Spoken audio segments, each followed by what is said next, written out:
आप जानते ही हैं आपराधिक न्याय का मूल सिद्धांत है कि 100 क्रिमिनल छूट जाए तो छूट जाए, एक निर्दोष जेल नहीं जाना चाहिए। कोई बॉम्बे में रह रहा है, नौकरी कर रहा है, आर्मी में एकदम बॉर्डर पे है, जम्मू कश्मीर बॉर्डर पे आर्मी में जवान है, उसका भी नाम दे दिया जाता है। और यह सरकार की और पुलिस की संवेदनशीलता शो करती है कि बिहार राज्य साइबर अपराधों के प्रति काफी सजग है।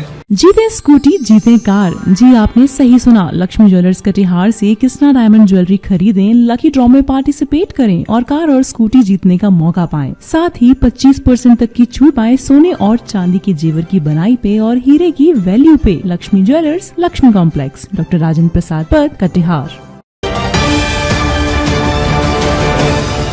नमस्कार, आप देख रहे हैं BMW न्यूज बिहार। यह खबर 2025 के समाप्त होने से पूर्व गृह विभाग की अहम प्रेस वार्ता की है, जिसमें बिहार डीजीपी विनय कुमार ने अपराध में आई कमी को लेकर पटना के सूचना एवं जनसंपर्क विभाग के सभागार कक्ष में प्रेस वार्ता को संबोधित करते हुए कहा, अपराध नियंत्रण को लेकर की गई कार्रवाइयों का व्यापक असर देखने को मिला है। पिछले वर्ष की तुलना में वर्ष 2025 में अपराध के मामलों में उल्लेखनीय गिरावट दर्ज की। उन्होंने बताया कि हत्या के मामलों में 7.72%, डकैती के मामले में 24.87%, दंगा की घटनाओं में 17.97% की कमी आई है। राज्य सरकार की धर्मनिरपेक्ष और प्रभावी नीतियों के चलते बिहार में सांप्रदायिक तनाव की घटनाओं में भी उल्लेखनीय गिरावट दर्ज की गई। वर्ष 2024-25 के दौरान सांप्रदायिक घटनाओं से संबंधित कुल 437 मामलों में अभियोजन की स्वीकृति दी गई।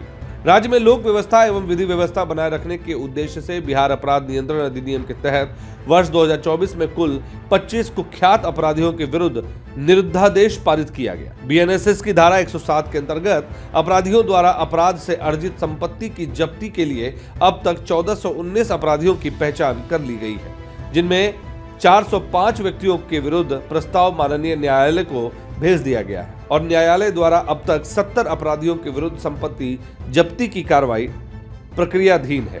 आपको बता दें, CCA की धारा 3 के तहत जनवरी से नवंबर तक कुल 1949 व्यक्तियों के विरुद्ध आदेश पारित किए गए। इसी अवधि में 3,35,116 अभियुक्तों की गिरफ्तारी की गई। पुलिस द्वारा 4,528 हथियार एवं 28,414 कारतूस बरामद किए गए। इसके अलावा सांप्रदायिक हिंसा के 1308, पुलिस पर हमला के 524, भीड़ द्वारा हिंसा के 58, हर्ष फायरिंग के 64 मामलों सहित कुल 6,854 अभियुक्तों की गिरफ्तारी की गई है। इस दौरान डीजीपी विनय कुमार ने बड़ा बयान देते हुए कहा कि बिहार में नक्सलवाद लगभग समाप्त हो चुका है। जनता को बेहतर पुलिसिंग उपलब्ध कराने के लिए पुलिस पूरी तरह प्रतिबद्ध है।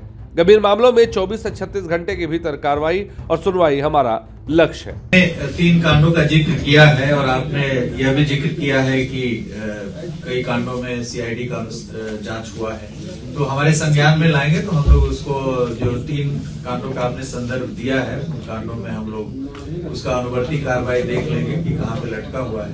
देखिए, कांड का जो पर्यवेक्षण है, पर्यवेक्षण में आप भी जानते हैं कि जो नाम दिया जाता है वो पता चला कि विदेश में भी ऐसे बहुत सारे कांड हम देख रहे हैं कि आदमी विदेश में है। भाई विदेश से आएगा तो पासपोर्ट वीजा लेके वापस लौटता है, वो आदमी आया ही नहीं। वैसे आदमी का भी नाम केस में दे दिया जाता है, भरपूर नाम दे दिया जाता है लोगों के द्वारा। कोई बॉम्बे में रह रहा है, नौकरी कर रहा है, आर्मी में एकदम बॉर्डर पे है, जम्मू कश्मीर बॉर्डर पे आर्मी में जवान है, उसका भी नाम दे दिया जाता है। तो नाम निकलना, लेकिन जो केस दर्ज करता है वो कहता है नाम निकाल दिया गया है। तो नाम निकालना कोई गलत प्रक्रिया नहीं। यदि वास्तव में कोई अपराधी शामिल नहीं है उसमें, तो नाम निकालना भी न्याय के हित में आवश्यक है। लेकिन कोई भी व्यक्ति जो केस दर्ज करता है वो कभी नहीं कहता है कि हमने गलत नाम दिया है, भले ही वो विदेश में आदमी रहे। तो नाम निकालने की जब बात आती है तो उसको भी हम लोग काफी संवेदनशीलता के साथ देखवाते हैं, क्योंकि निर्दोष आदमी को जेल भेजना भी सबसे बड़ा अपराध है। आप जानते ही हैं आपराधिक न्याय का मूल सिद्धांत है कि 100 क्रिमिनल छूट जाए तो छूट जाए, एक निर्दोष जेल नहीं जाना चाहिए। तो इस सिद्धांत का अनुसरण करते हुए हम लोग कोशिश करते हैं कि यदि गलत नाम कोई दे दिया है, जैसे अभी कल सिवान में एक चल रहा था, पूरा हाहाकार मचा हुआ है, ये हुआ वो हुआ, और ये जो आदमी है वो किसी ने गोली चलते नहीं सुना है। इसका विवाद किसी से जमीन का विवाद है, 3 बार इस तरह का झूठा कांड अपने पे करके और अस्पताल भर्ती हुआ, तुरंत रिलीज भी हो गया। इन पर आपराधिक हमला किया गया, कल शाम में हम देख रहे थे। तो समाज के अंदर विभिन्न विवादों के सिलसिले में झूठे कांड दर्ज किए जाने की प्रवृत्ति भी काफी है, नाम फंसाने की भी प्रवृत्ति काफी है। तो पुलिस कोशिश करती है कि यदि साक्ष्य मिले, यदि अनुसंधान के दौरान साक्ष्य मिले तो नहीं छूटे।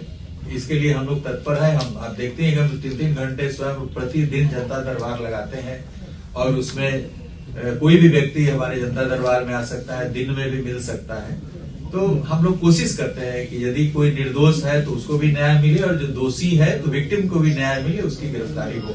ये तीनों कांड हम आपसे गुजारिश करेंगे कि हमारे संज्ञान में कृपया लाया जाए। देखिए, साइबर अपराध में एक उभरता हुआ अपराध है, काफी चुनौतीपूर्ण है। पूरे बिहार के लिए नहीं, पूरे देश के लिए, पूरे विश्व भर के लिए साइबर अपराध काफी एक चुनौती भरा अपराध है।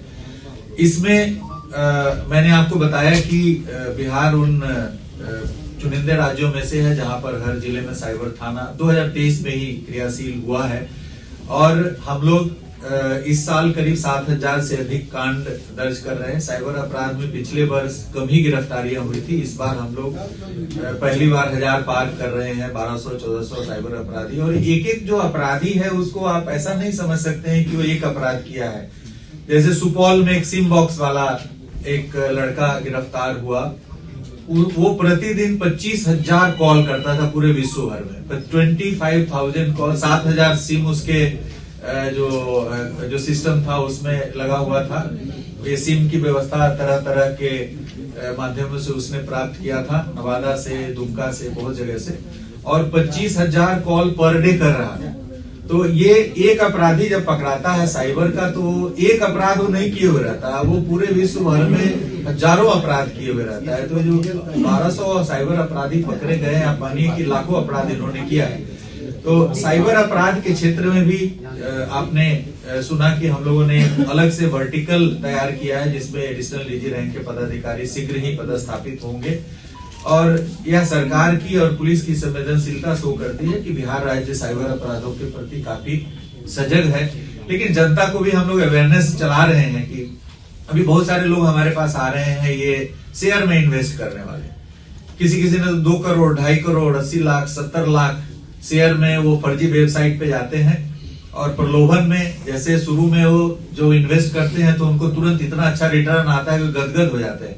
उसका जब बड़ी राशि इन्वेस्ट करते हैं उसके बाद वो पूरा वेबसाइट ही क्रैश कर जाता है और उनके सैकड़ों लोगों के पैसे उसमें चले जा रहे हैं। तो एक लालच, बस लालच में नहीं आना चाहिए। यदि आप जो बैंकिंग व्यवस्था में विश्वास करते हैं तो उसमें है कि आपका जो इंटरेस्ट रेट है, जो भी आप उसमें फिक्स डिपॉजिट करें या जो भी करें, तो कोई भी व्यक्ति कहता है कि आपको हम 15 दिन में जो भी आप इन्वेस्ट करेंगे डबल कर देंगे, महीने में डबल कर देंगे, तो आप मान के चलिए कि आप रिसीव होने के लिए पूरी तरीके से तैयार हैं। तो लालच के बस में आकर के लोग इस प्रकार के स्कीम्स में के बसबूत होकर के और अपना पूरा पैसा गंवा बैठते हैं। तो इसमें साइबर अपराध के लिए अवेयरनेस भी हम लोग सोशल मीडिया के माध्यम से चला रहे हैं। मैंने बताया आपको कि प्रतिदिन 7,000-6,000 कॉल्स आ रहे हैं साइबर कॉल सेंटर पे और उसको हम लोग करीब 21% जितने सारे केस दर्ज हुए हैं उसमें जितनी राशि इन्वॉल्व है उसका करीब 1/4 राशि को हम लोग तुरंत त्वरित कार्रवाई करते हुए होल्ड करवाए और जो राशि होल्ड हुई है उसमें करीब 7 करोड़ की राशि इस वर्ष अब तक हम लोग विक्टिम्स को वापिस उनके खाते में कराए हैं।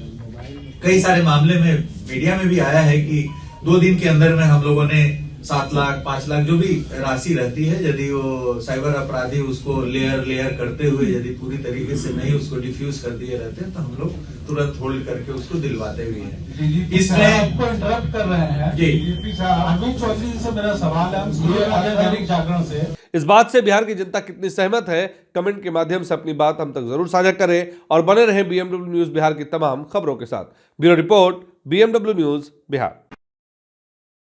तमसोमा ज्योतिर्गमय गुरुकुल शिक्षा मंदिर संस्थान के साथ बनाए अपना भविष्य। रेगुलर और प्रोफेशनल कोर्सेज, सेकेंडरी और senior secondary courses, law, teachers training courses, pharmacy and nursing के साथ पैरामेडिकल में डायरेक्ट एडमिशन पाए। वेबसाइट विजिट करें या दिए गए नंबर पर कॉल करें। हमारा पता है गुरुकुल शिक्षा मंदिर संस्थान, कल्याण चौक, DS कॉलेज रोड, कटिहार।